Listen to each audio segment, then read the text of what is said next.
graphing sine, cosine, remember that it's the same coordinates, they're just in different locations. So you can look at it like this. Instead of looking at the y coordinate, we're going to look at the x coordinate.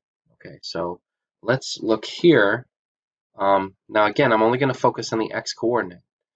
On our unit circle, we did the x and y's together, so we've got a really complex pattern here, right? But right now on this circle, I'm just going to write the x coordinates as I move around. Okay, so here I'm at the very far right of the circle, so that would be 1. By the time I get to pi, I would be at -1. Okay, so this is a different orientation, right? Because with sine, we were at 0, and then we ended up at 0. Okay, this one is we start at 1 and end up at -1 halfway through the cycle. So the orientation is a little different, and there's definite advantages to this that we'll get into another time. So let's look at just the x coordinate, and remember we started here. We started at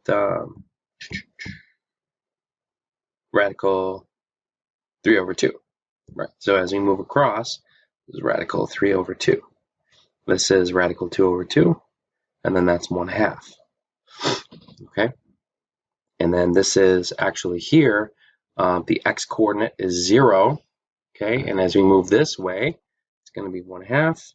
And then this is radical 2/2, and then this is radical 3/2. But now he's negative.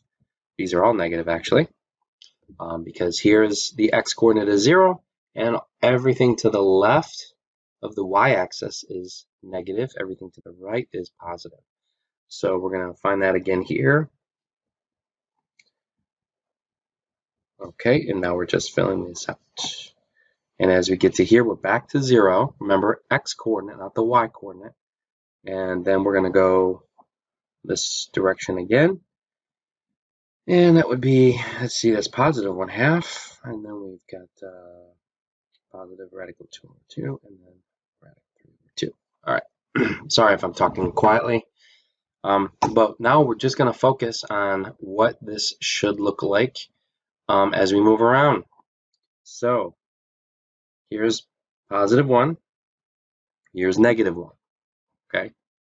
And we're going to graph starting from 0. Starting at 0, I'm actually at positive 1. All right. At,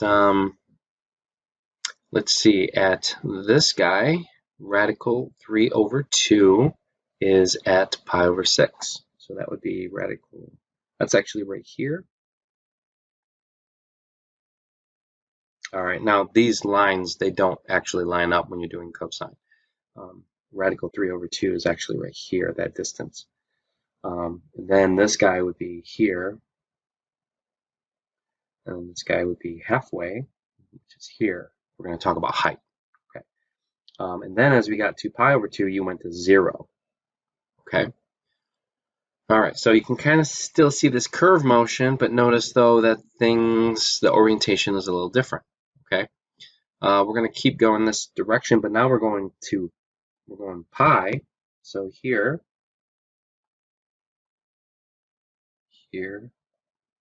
and then this guy is actually here, and then finally at pi, we are at -1. And then we come back up.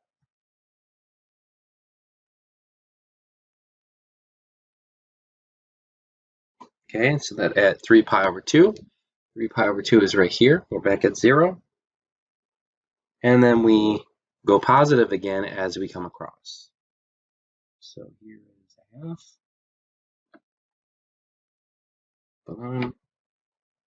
And then finally at 2 pi, you come back to +1.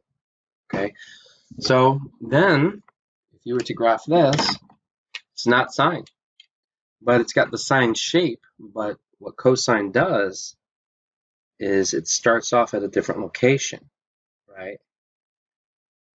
And then this will go on indefinitely as you keep spinning. But notice that if I were to take sine, all right, I wish this was transparent, but basically, here, let me do this. Still not helpful. Maybe if I fold this, all right, fold it. All right. So you can kind of see that sine starts at like this, but if we move sine over, it would line up right with cosine. Okay. So what we call that is a phase shift, and we'll get into that another time. But sine and cosine are essentially just off of each other just a little bit. Okay, but they have the same coordinates because they run the same pattern, just at different times. Okay. So now we're going to look at the homework and graph some transformations, two of the easier ones.